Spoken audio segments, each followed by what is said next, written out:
In 2009, Borderlands introduced players to the planet of Pandora, filled with bandits, psychos, rednecks, and vault hunters. While some players were enamored with the frenzied co-op gunplay and loot-driven RPG systems, others could only tolerate a desert full of dog-like skags for so long. Now, Borderlands 2 invites you to see a wider, wilder side of Pandora. Is it badass enough for a return trip? You've helped a foolish old man look far more badass than he deserves.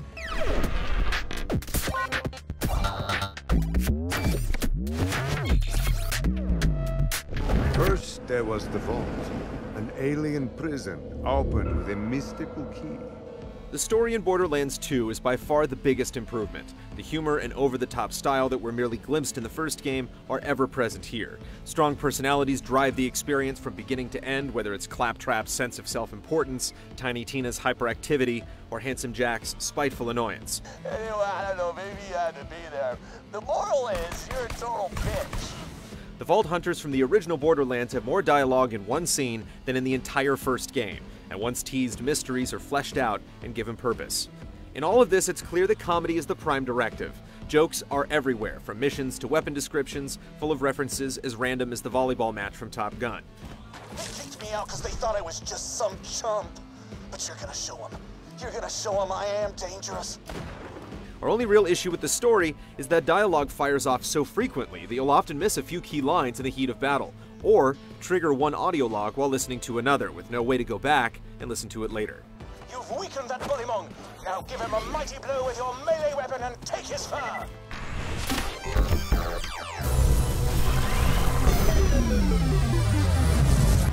Wait a minute! You're not dead!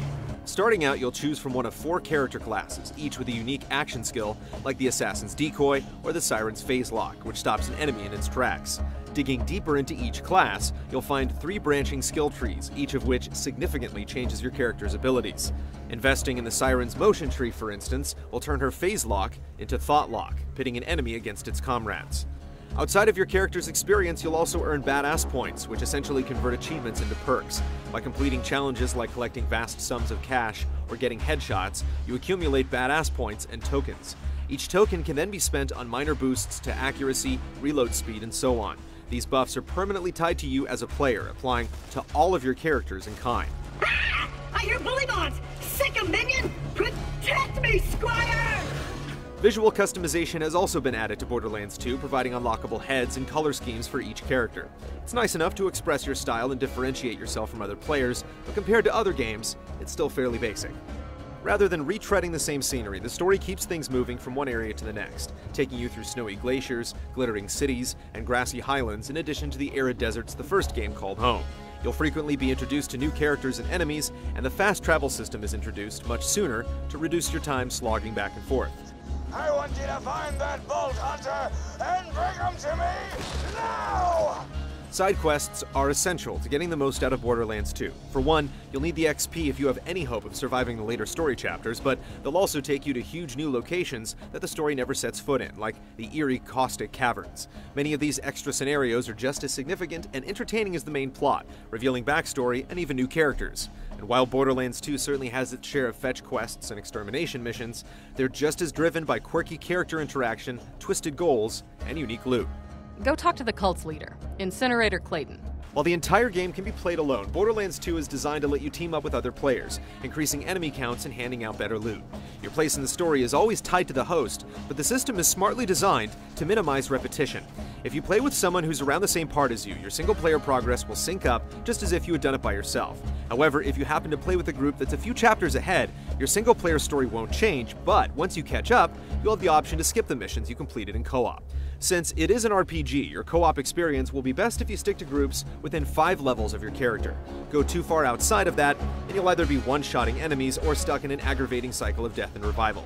However, you'll always know what you're getting into as the matchmaking clearly specifies whether or not a host is a good fit. While Borderlands 2 lasts about the same 35 to 40 hours as the first game, that time is much more focused and varied. With 12 different character trees to explore, there's plenty of reason to replay with a different build, or you can continue improving your original character by taking on the true Vault Hunter mode that unlocks after completing the game. I'm just gonna take a nap. Wake me up when I'm not on Pandora anymore.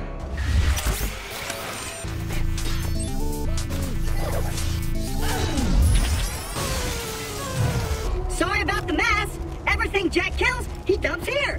Since the first Borderlands was so focused on its extensive gun catalog, it's actually quite impressive how Gearbox has made the weapons feel new and fresh. While guns are still given somewhat randomized attributes, each manufacturer now has specific quirks.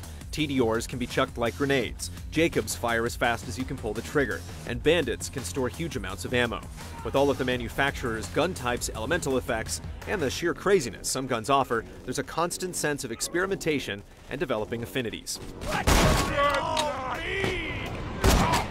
Just as exciting is that this playfulness and experimentation has also expanded to other parts of your arsenal. You can equip shields that give you an extra burst of damage with amp shots, or that light melee attackers on fire. I am already dead! Likewise, you can equip grenades that home in and shock enemies, or that split into multiple projectiles, dissolving into your foes and sending health back to you. Enemy variety has also been vastly improved from the first game, with all manner of robots, men, and monsters. New creatures and variants will often surprise you. There are torturers with midgets strapped to huge shields, and Goliaths that can be sent into a rage against their allies and level up with kills, potentially transforming into an ultimate badass version that you'll struggle to take down. In addition to finding and targeting crit spots, there are various weaknesses to take advantage of. You can melt a robot with corrosive damage, for instance, or knock off its legs. However, you almost always fight against large mixed groups, requiring you to change tactics on the fly, while keeping an eye out for anything that might rush you and running to revive your teammates. Stay calm. You're very kind. Once the gunfire is slowed down, it's time to scour the area for loot, either blown out of enemies like smashed piñatas, or hidden in car trunks, toilets, and any other type of container nearby.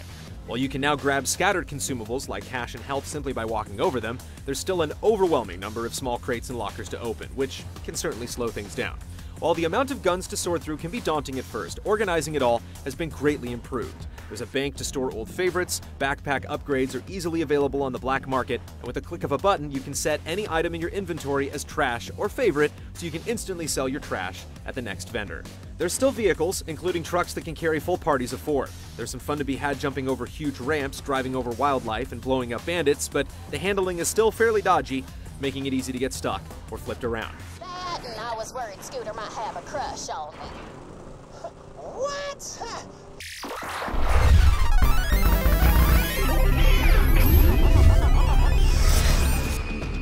It's cute that y'all think you're the heroes of this little adventure, but you're not. There's no denying the demented sense of style that spawns super strong midget robots or eccentric characters like Ellie and Sir Hammerlock.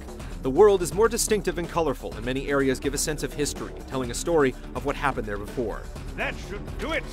Ha-ha! I am alive! Oh dear, he's talking again. The voice acting does an excellent job of delivering the sharp, witty banter and establishing each personality, but when you see the characters in person, the stiff, unnatural gestures aren't as convincing. Also, while texture streaming is improved, there are still moments when you'll be greeted by temporarily blurry citizens or environments. Musically, the score fits this futuristic frontier well, setting the tone with spaghetti western sensibilities that move aside for dark, gritty synthesizers when the action starts to heat up. Hey! Hey! Hey! Hey!